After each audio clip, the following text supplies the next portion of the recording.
현재 미국이 있는 북미 대륙의 역사를 바꾼 건 생선과 쥐입니다. 먼저 생선부터 보겠습니다. 코드, 우리말로는 대구라고 불리는 이 물고기. 유럽인들은 종교 때문에 대구를 먹었고 그게 역사를 바꿨습니다. 매주 금요일 유럽 전역의 가톨릭 신자들은 고기를 먹지 않았습니다. 예수님이 돌아가신 날을 기리는 금육일, 대신 그들의 식탁을 채운 건 대구였습니다. 수도원부터 왕궁까지 유럽 전역의 대구 수요는 폭발했습니다. 영국에서 가까운 바다의 대구는 점점 씨가 말라갔고 잡히는 녀석들은 갈수록 작아졌습니다. 그런데 대서양 건너편엔 아직 인간의 손이 닿지 않은 바다가 있었습니다. 천적이 없던 그곳의 대구는 사람 키만큼 자라 있었고 바다를 가득 메우고 있었습니다. 어부들은 대서양을 건넜습니다. 콜럼버스가 아메리카를 발견하기도 전에 영국과 포르투갈 어부들은 이미 캐나다 뉴펀들랜드 앞바다에서 대구를 퍼올리고 있었습니다. 역사책엔 탐험가의 이름이 남았지만 바다를 먼저 건넌 건 대구를 찾으러 간 어부들이었습니다. 수면 위엔 신대륙 발견의 역사가 보이지만 수면 아래엔 사람만 한 대구라는 생선이 있었습니다. 영국이 대구 때문에 대서양을 건넌 사이 프랑스는 같은 바다를 건너 전혀 다른 곳을 향했습니다. 바다가 아닌 숲속, 목적지는 비버였습니다. 비버라고 불리는 이 귀여운 설치류. 유럽인들은 패션 때문에 비버를 쫓았고 그게 대륙의 지도를 바꿨습니다. 당시 유럽 귀족들에게 비버 펠트로 만든 중절모는 자존심 그 자체였습니다. 비버 속털은 열과 압력을 가하면 촘촘히 맞물려 비를 맞아도 젖지 않고 형태가 무너지지 않았습니다. 지금으로 치면 고어텍스급 신소재, 프랑스가 그 시장을 독점하고 있었습니다. 더 많은 비버를 선점하기 위해 프랑스인들은 세인트 로렌스 강을 타고 내륙 깊숙이 파고들었습니다. 오데오를 넘고 미시시피 강을 따라 남쪽으로, 그렇게 거대한 프랑스령 아메리카의 지도가 그려졌습니다. 단 하나의 패션 아이템이 대륙의 지도를 바꾼 겁니다. 수면 위엔 멋진 중절모가 보이지만 수면 아래엔 비버가 있었습니다. 영국은 대구를 계속 잡기 위해 해안을 따라 13개 식민지를 건설했습니다. 프랑스는 비버를 더 잡기 위해 내륙의 강줄기를 따라 루이지애나까지 뻗어 내려갔습니다.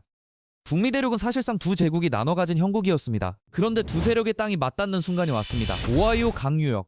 영국 식민지 개척자들이 서쪽으로 밀고 들어오면서 프랑스 모피 무역로와 충돌했습니다. 영국은 프랑스의 내륙 장악이 탐났습니다. 프랑스는 영국의 해안 세력이 두려웠습니다. 서로가 서로를 탐내고 두려워하는 사이 북미의 숲속에서 총성이 울리기 시작했습니다.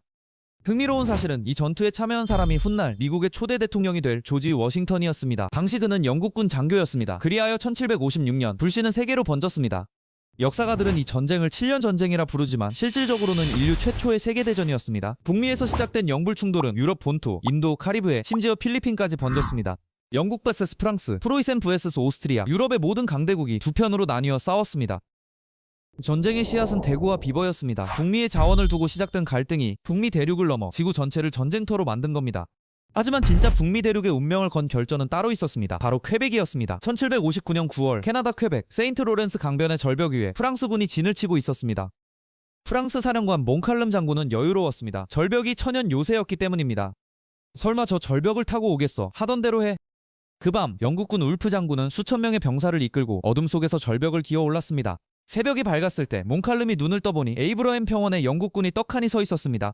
전투는 단 15분 만에 끝났습니다. 몽칼름은 전사했고 퀘벡은 함락됐습니다. 그리고 프랑스령 아메리카는 역사 속으로 사라졌습니다. 방심 한 번이 대륙을 잃었습니다. 하지만 퀘벡 주민들은 끝까지 저항하여 지금도 프랑스 언어와 문화를 지켜내고 있습니다. 그런데 이야기는 여기서 끝나지 않습니다. 전쟁에서 진 프랑스는 복수를 꿈꿨습니다. 그 분노의 대상은 영국이었고 그 수단은 뜻밖에도 영국의 식민지 미국이었습니다.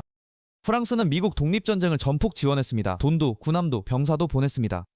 퀘벡에서 진 빚을 미국을 통해 갚은 겁니다. 그리고 1783년 미국이 독립했습니다. 더 많은 부를 위해 대구와 비버를 쫓는 욕심, 제국의 교만과 탐욕, 방심이라는 나태, 그리고 복수의 분노까지 7개의 유령이 북미 대륙을 휩쓸고 간 자리에 미국이 독립하여 자리 잡았습니다. 제국의 역사 아래에는 대구와 비버가 있었고 사람들의 마음 안에는 7가지 유령이 있었습니다. 수면 아래 본질을 찾아서 디 언더,